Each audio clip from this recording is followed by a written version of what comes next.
Welcome to Levels of Connection, where we discuss how human connections work and why they're so important. Welcome to Levels of Connection. Welcome to another episode. Today I'm speaking with Yury Zachek, who's a Master Certified Coach with the ICF. He's also the president of the ICF chapter in Cyprus. We talk a lot about burnout today with Yury, and he's sharing both his personal experience and his business expertise as to how to deal with burnout and much more. Enjoy.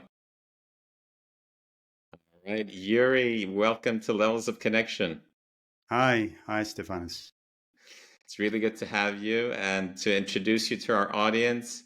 Yury, you are a Master Certified Coach with the ICF. You are the president of the ICF Cyprus chapter. And you're also a lawyer and former practicing lawyer and a former partner in major international law firms. And yeah, go ahead. I was not born Sorry. a coach. I was not born a coach. Yes, I was a lawyer and a miserable one, a burnt out one who switched to coaching like 7 or almost 8 years ago. Interesting story. Very interesting story. And also, you've traveled obviously to many countries. You've lived and worked in different regions, interacted with different people, and you have clients in many regions also. So I'm really looking forward to our conversation today around connecting. And let's start from there. What does even connecting mean to you? Well, first of all, thank you for inviting. And I think this is a very important topic now, Stephanos. So I think that we're currently living in a world which gives us a lot of opportunities to connect, but somehow people manage to become more and more disconnected, so this is a paradox. And for me, connection is I've got a very long and interesting history with connection and connecting with others. Well, now it is my job to connect with people, so as a professional coach, that's what I do every day, working with people, discussing their inner fears, beliefs, their goals, so this requires deep level of connection. So, but and actually I took this job because I really discovered a lot of sense in connecting. So it was not always like that. So I think my whole life is about slowly opening up to other people, slowly connecting. And, I started really loving people and appreciating people. It was not always like that. There were times at my corporate work when I was absolutely miserable, hating everybody, hating my clients, hating my bosses, hating myself. So there was, I would say, zero connection then. So, and I've made a long way since that time. What made you realize that turn, and you mentioned a key word here, love. What made you make that turn to love and to connecting with people? Well, it's as it very often happens in our life. All the major changes in our life are triggered by some circumstances. Some of these circumstances are not good. Some of them are really hard. So, as I said, I was burnt out in my profession, the profession that I never loved, the profession in which I reached the top of the ladder, this corporate ladder. And I guess that was what was the year? That was like 2016, I think, when I got so much disconnected from myself, from my body, from everybody, that I started having really big problems with health. Mm. So later, I realized that it was because of very strong stress at my work, and also absence of purpose, absence of any sense in what I was doing. So, and that was the time when I was looking at what I really uh, love doing. So, what I want to do. So that was a question. I was 36 then. It was right before my 37th birthday, and I thought that okay, so what do I want to do with my life?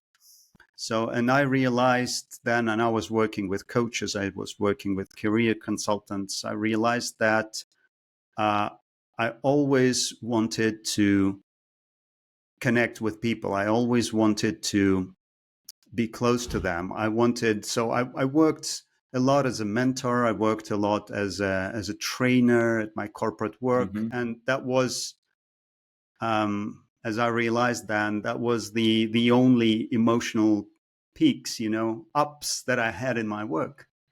So, Mm. and I realized that I want to help myself first, and then I want to help others. So that was basically the idea of my project when I started it. So it was a project of getting myself out of this burnout, of this routine, of this life without purpose, and Mm.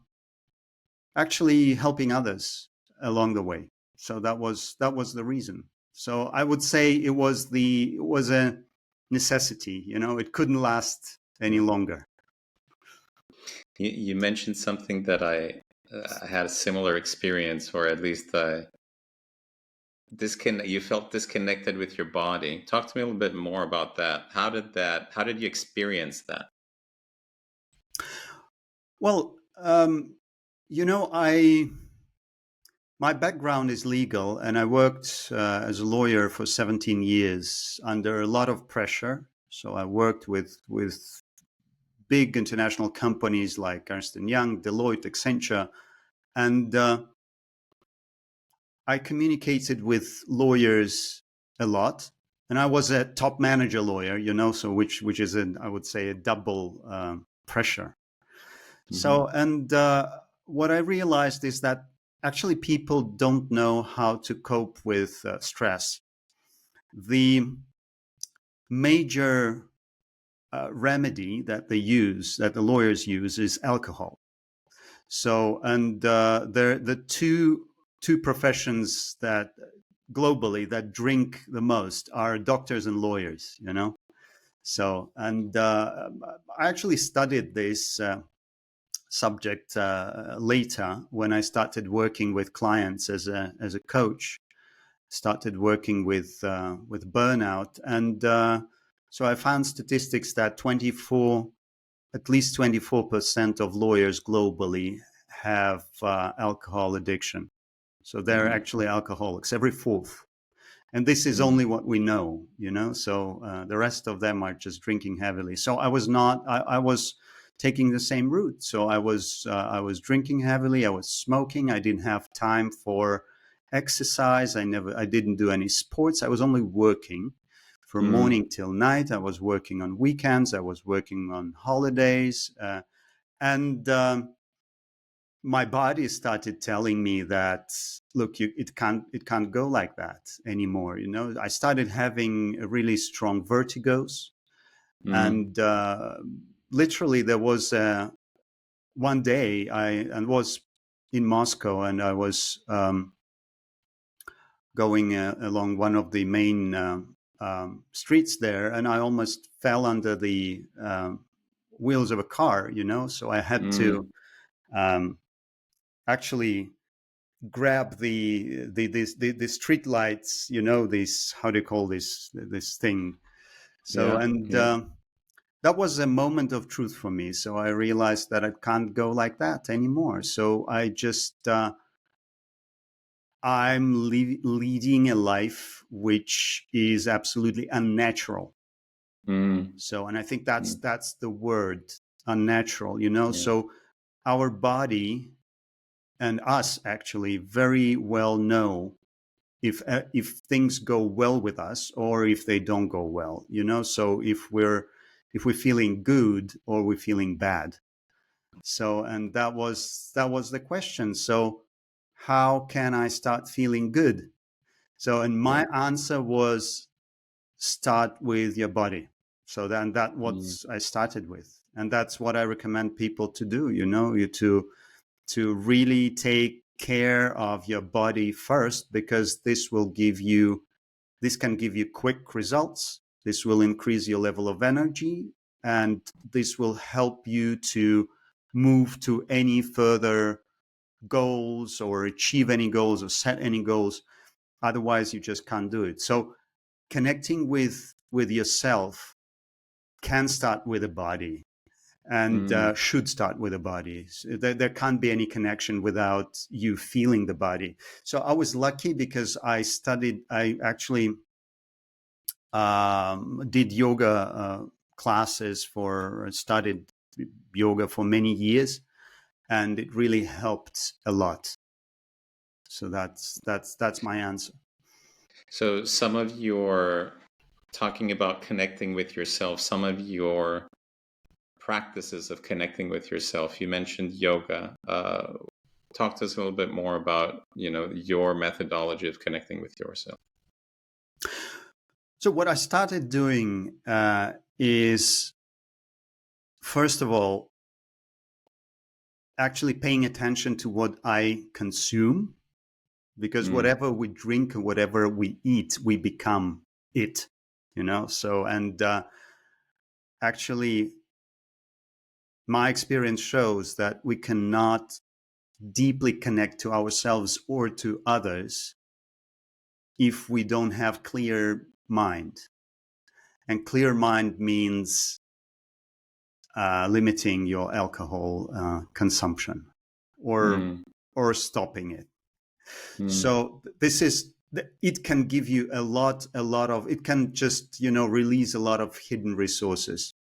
So that's why when people want to change their life, they want to really get out of routine. So I always tell them, look very closely at your relationship with alcohol, So this is the first thing. The second thing is, immediately I started looking for practices and meditation, as I realized over these years is the best source that can help us to clear our mind and ultimately to connect with ourselves.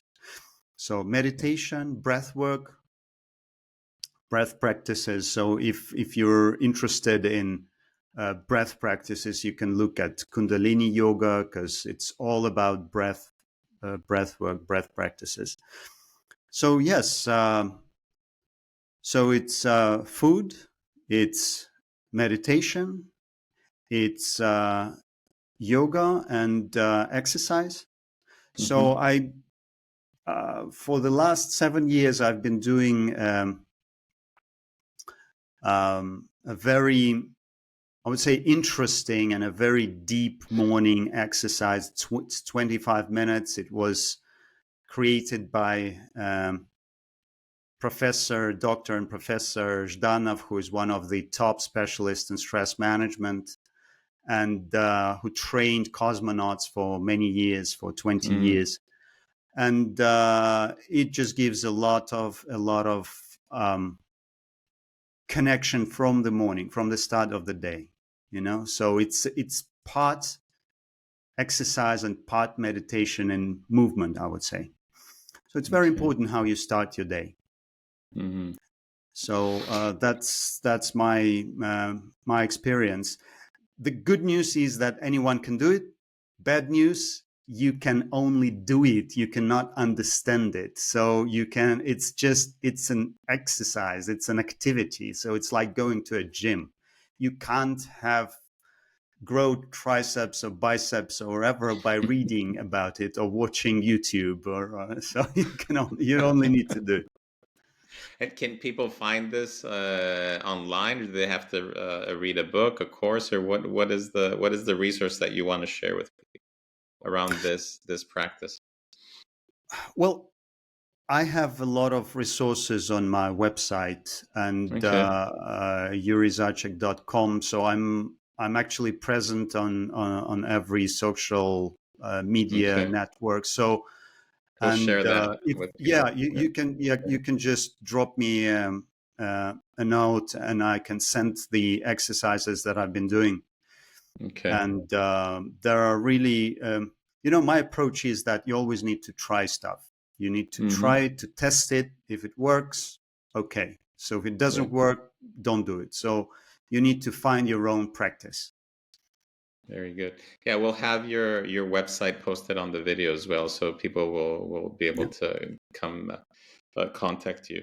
So now, since you've been through your journey, and I'm understanding you've been through the painful experience of burnout and what you've lived through, and now you're at a level that you are giving back, and you're giving back. You're also dealing a lot with lawyers, since you know them, and you know the environment and the challenges that they're working with. Um, was it How was the experience of going back to the same environments that you got burnt? You know, you experienced the burnout, and now you're serving them in a different way. Well, it didn't happen on purpose, frankly. So that was never my plan. Mm. So, but it just happened so because I guess people just relate to the story. They relate Mm. to what happened to me, and that's why. And I think it's right. I think it's right that we need to seek those who already did what we're just thinking of or dreaming of or hoping for. So Hmm. I've been using this tool as well. So, and this is one of the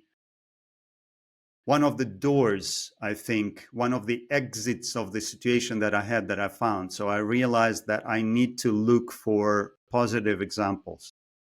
So the problem is that people usually are connected um, with like-minded people and with people from the same sphere. Mm. So if we look at lawyers, but it's any profession, but let's look at lawyers. So very very often they have all their friends are lawyers. Because their friends from university are lawyers, their friends from first work are lawyers, from second work are lawyers. Sometimes they even have their spouse as a lawyer. Sometimes they Hmm. have their kids as lawyers. So they permanently are in the same environment. So, and the thing is that the people around them, a lot of them are also burned out. They are also drinking. They are miserable. They are overworked, and so on and so forth. So Mm. for a lot of people, there is no way out simply because they don't see any other example. So, and that's why when I'm working with clients, I always tell them that you actually become who you communicate with. You become who you talk to. So you need to make an audit of the people who are around you. Hmm. So, and that's why when I realized that, I started looking for examples. I started looking for other cases, where people were able to change their life, they were able to change their profession, they were able to leave their corporate career, and that's what I did. So in 1 year, then I quit legal profession. I started my own business. I quit corporations where I worked for 17 years. So I changed my profession. I became a professional coach. I moved to Cyprus with my family, so it was all in 1 year. So, and surely I relied a lot on the knowledge and experience of those who already did it. So, and I guess that's how it is. So people just come to us, and this is very true in coaching. They want to work with a coach if they can relate, if there is a deep connection. And there was even scientific research around that in Harvard, so that showed that it's actually the level of connection between a coach and a client that makes the work a success. So if there is a connection, the deeper the level, the bigger the results are. Yes, definitely. Talking about connection, and how do you advise people if somebody wants to develop the habit of connecting? What would be your advice to them? Oh, that's a big question. Yes, it's so.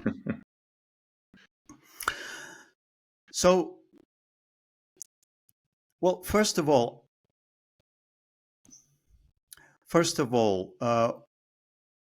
we need to remember that a lot depends on our own beliefs about other people and about connecting to other people. So my belief, which I proceed from, is that people are good.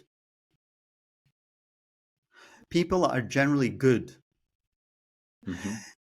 Sometimes when they do bad things, it doesn't mean that they're bad people. They're good people doing bad, stupid things. You know, all of us, we don't think of ourselves as bad people, you know, but we all did stupid things, sometimes bad things we're not proud of, you know. So it's very important to understand what you think about other people, what you think about connection, because if you see them as a hazard, as a jeopardy, you will not be able to connect because you're just in a protection mode, you know, protective mode.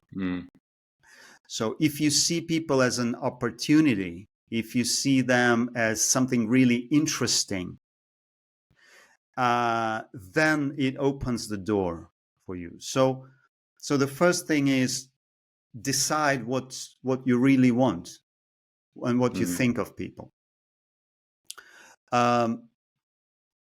The second thing is that you shouldn't expect a lot of people, you know? So, I mean, you shouldn't have excessive expectations.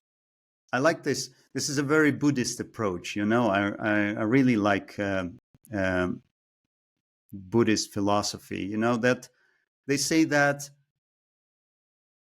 you just shouldn't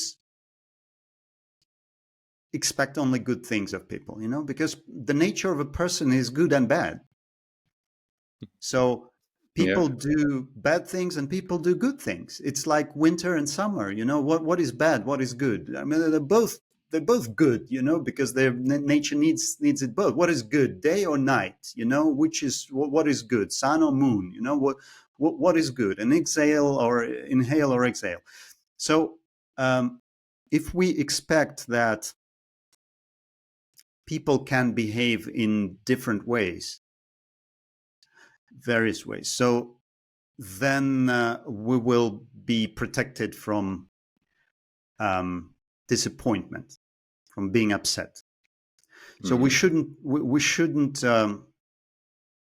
expect a lot from other people. We shouldn't expect that the people should be better than they are. They're just people. So the less expectations you have, work with your expectations. So the less expectations you have, the more protected you are from being upset. You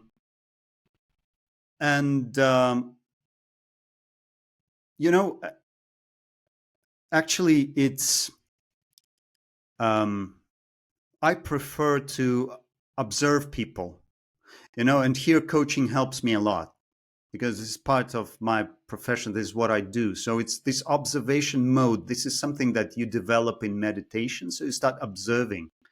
You observe yourself. When you observe yourself, you're able to connect much deeper at a deeper level and much better. And you observe others. So, and you need to have genuine interest in people, because people, I think I have the best profession in the world now, because I'm developing myself. I'm getting to know myself. I do these constant self-development practices, and I share it with others, and I help others do the same. So if you treat people with genuine interest, if Mm, you really show this interest to them, then they will be very open to you. So they will feel it and they will appreciate it, because a lot of people on coaching sessions, and I think Stephanos, you had maybe had this experience as well. So a lot of people after coaching sessions, for example, the first coaching session they ever had, and the feedback is, oh my God, I feel like it's the first time that I was heard, that somebody mm, was sitting and listening to me very attentively, focusing on me, just me, and not judging. So yes. this is, for many, many people, this is so new. This is an unbelievable experience. Yeah. So if you try to incorporate it in your life and in dealing with others, then you will get tremendous, tremendous results.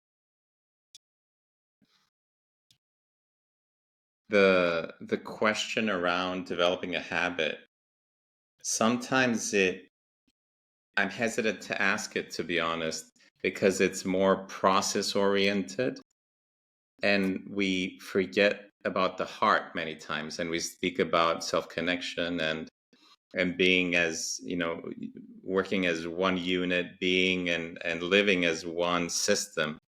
So in risking creating a system out of it, how much in your experience is heart, coming from the heart, and how much is a system approach to connecting with others?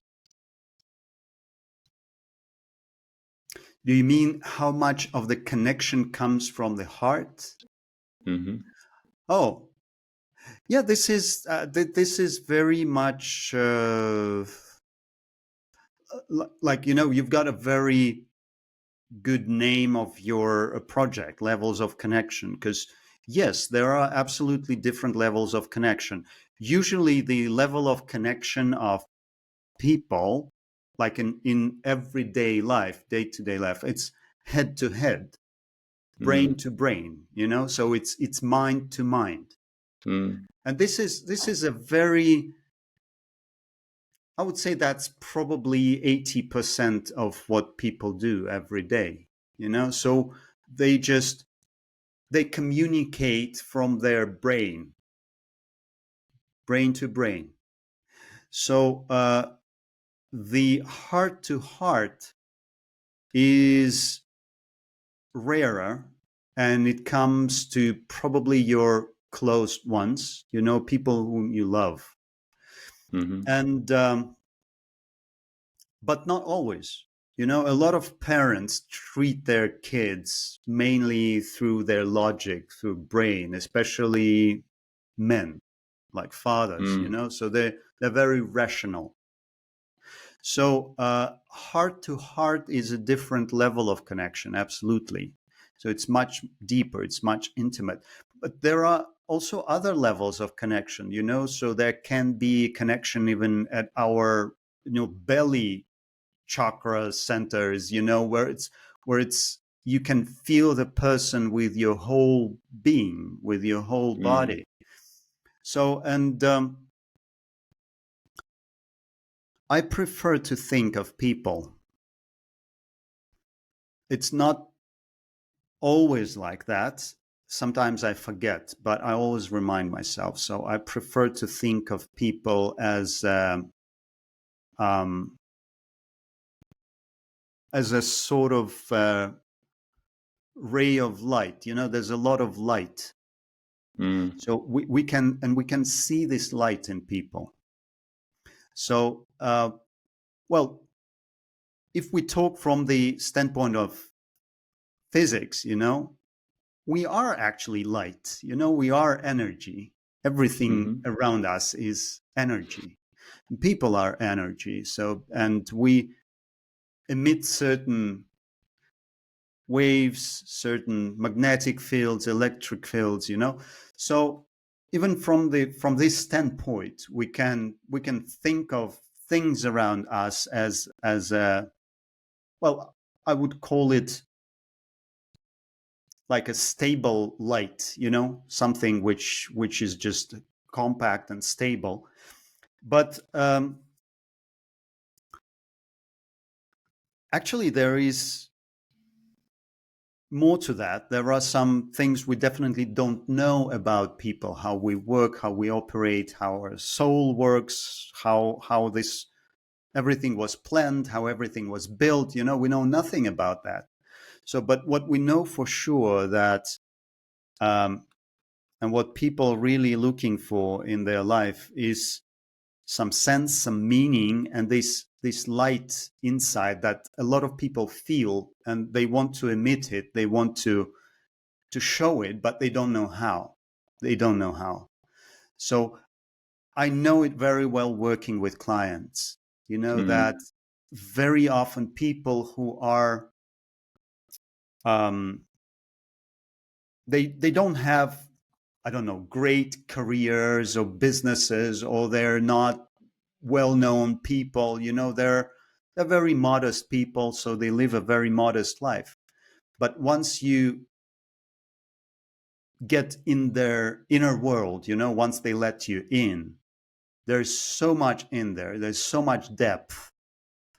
That's why they say respect everybody, because in every person, because in every person there is a battle inside that you don't know anything about. So that's why there is a lot of light in people, and a lot of a lot of desire to express themselves, to express this light. So that's why when I'm looking at a person, I prefer to see this light, even if it's not visible to others, or even this Mm-hmm. person. So, and this is the level of connection where we are all united. We're all one at this level. So, What? yeah. Go ahead. No, No, go no, ahead. no. No, continue. No, I was just going to say that what people never never understand is that there are different levels of connection, and you can first start noticing them, and you can start training this. It's a skill. It is a skill that you develop gradually. And talking about the light that you see in others, and others often don't see it or realize it in themselves. What is your message to that person that does not see that in themselves and doesn't really believe it? What is your message to them? Hmm. Well, the message is, first of all, that it's natural. It's natural for people to look for meaning. It's natural for people to look for ways to express themselves. So we're all born very creative. Every person is very creative. And as kids, we're creative. Mm-hmm. But then at some point of time, when we become serious lawyers or doctors or whoever, or CFOs, accountants, so we become too serious and we stop being creative. Mm-hmm. So we just stop using this energy, and it creates a lot of discomfort inside. So usually in this kind of, there is a term, midlife crisis. Usually between 35 and 45, people start looking for the meaning. And the thing is that this desire will not go away unless you deal with it. It will not go away. So you Mm-hmm. have to deal with it. So my advice is to treat it seriously. So don't think that that there's something wrong with you. There's nothing wrong with you. It means everything is right with you. And it's okay that you don't have answers. You're not supposed to have answers. So, because people usually get very frustrated when they don't know answers, especially the successful executives or business people, whatever. So, those who are usually Yes. got used to knowing everything, and everybody comes for them and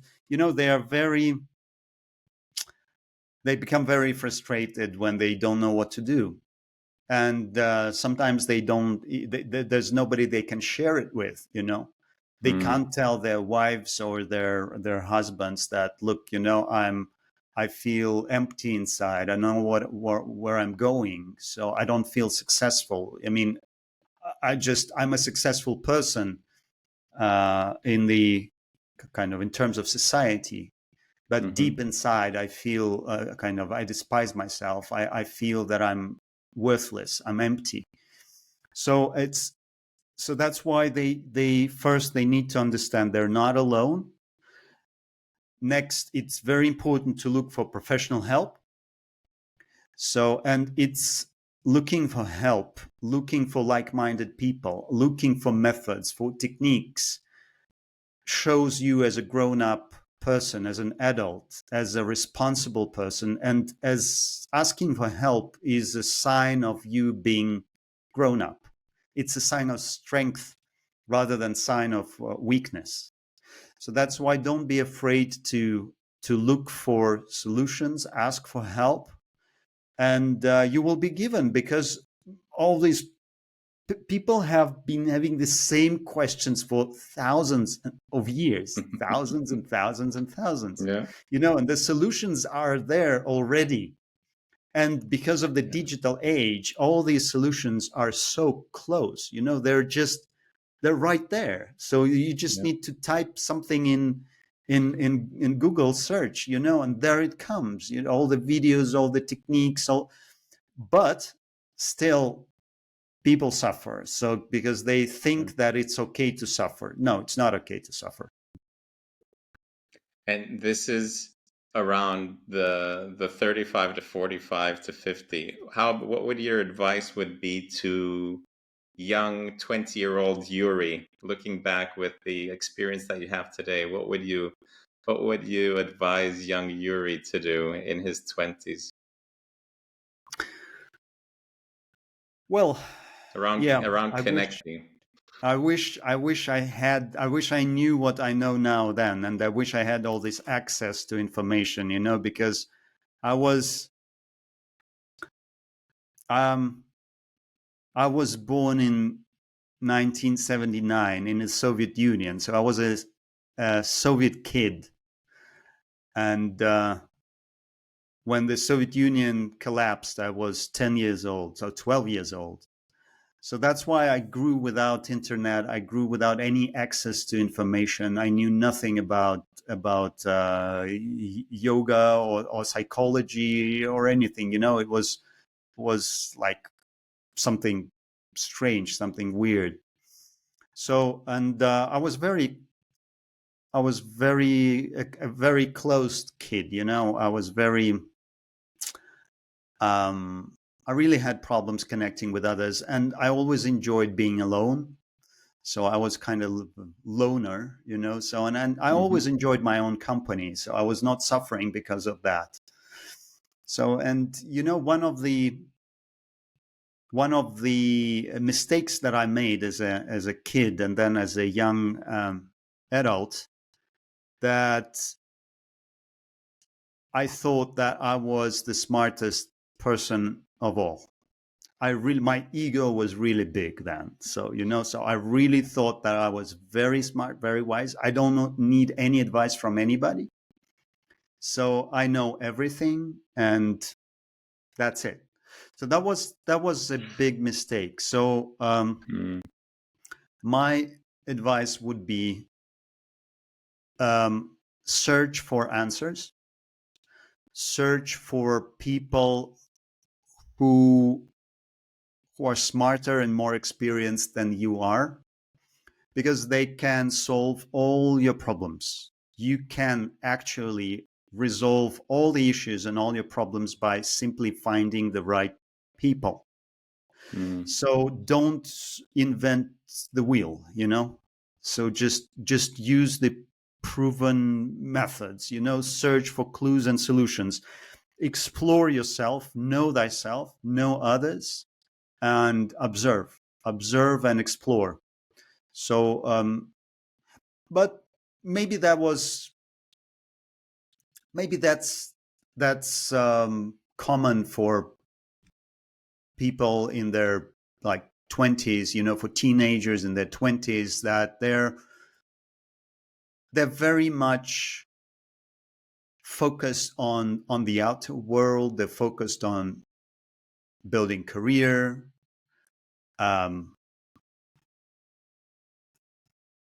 their families. So that's why I think it's, buying houses and cars and stuff like that. So I think that from that standpoint, it's natural for us to think about this, your social status, but then start thinking about how the world works, how you work. I don't think it's a big problem. I think that's how things are supposed to be. It's a journey. Oh yeah, and it doesn't really end, does it? No, I don't think it ends. I believe that we're not living once, even. Yury, thank you so much for today. So many valuable insights, and I love the way that you described your own, living through your own experience, painful experience and good experiences. Any final thoughts for today that you want to share with our audiences? There's one thing, very important thing that everybody needs to understand. And the thing is that disconnection is basically a big illusion. So people think, and this is especially for those who feel very lonely, for example, people who can't find a partner, people who can't find friends, or who feel really, really alone. So the thing is that we're not alone. So it's, even if you look at it from the standpoint of physics again, so like there's the sun now, there's a lot of sun here in Cyprus, so all these photons of energy, of light, are emitted by the sun, and they reach your body and they interact with your body all the time. At night, when you see the stars in the sky, just think that the star that you see is a photon of light that was emitted by the star billions of years ago. And it came through space, and it now interacts with you. So it interacts with your eye, with your retina, with the photosensitive cells. You're even interacting with stars. You're interacting with the air. There are billions of chemical reactions coming inside your body. So there is food that you eat, that was grown by this planet, and was prepared by other people. So there is radiation. We don't see it, but it goes again from the sun. There is Wi-Fi network, cellular network, radio, TV waves, and it all goes through our body. So this feeling that we are disconnected from the world, this is a very big illusion, because we are actually all merged in this soup of consciousness, in this soup of life. We're part of it. There are no borders. These borders, these body borders, it's a big illusion. So once you start really viewing yourself as part of this big ecosystem, you will really start feeling that you're not alone. You're not isolated. So this isolation comes with our ego, who says, this is me and these are the others, so, and I'm separate. But there's a very good metaphor here, like there are two drops of water in the ocean are talking to each other, and one asks another, hey, do you know what is water? So we are part of water. These drops in the ocean, they are inseparable, so that's why we are part of this. So remember about that. And the bigger our ego is, the more separation we feel. And if you're working with your ego, if you're knowing that yourself, if you're doing meditation practices, it means that you will become happier, more connected, more joyful, and you will get more from this life and from interacting with other people. So you don't need a lot to connect back again, because you are already connected. You just need to realize that.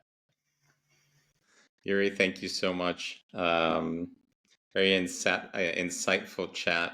I really appreciate your time being here. I usually invite my guests to Cyprus. You are in Cyprus, so when we do a second round of chat, we'll do it in person this time. Yes. Thank you, Stephanos. And you're doing really this project and this topic is so much needed. So thank you for your work. Thank you. It's really coming from my heart. It's a love project of mine. I'll continue doing it because it's so fulfilling. So thank you for being part of it. Great. My pleasure. I'll see you soon. All right. See you. Bye, Cheers. Yury. Bye-bye. Bye. Thank you for watching another episode of Levels of Connection. And thank you for your continuous support.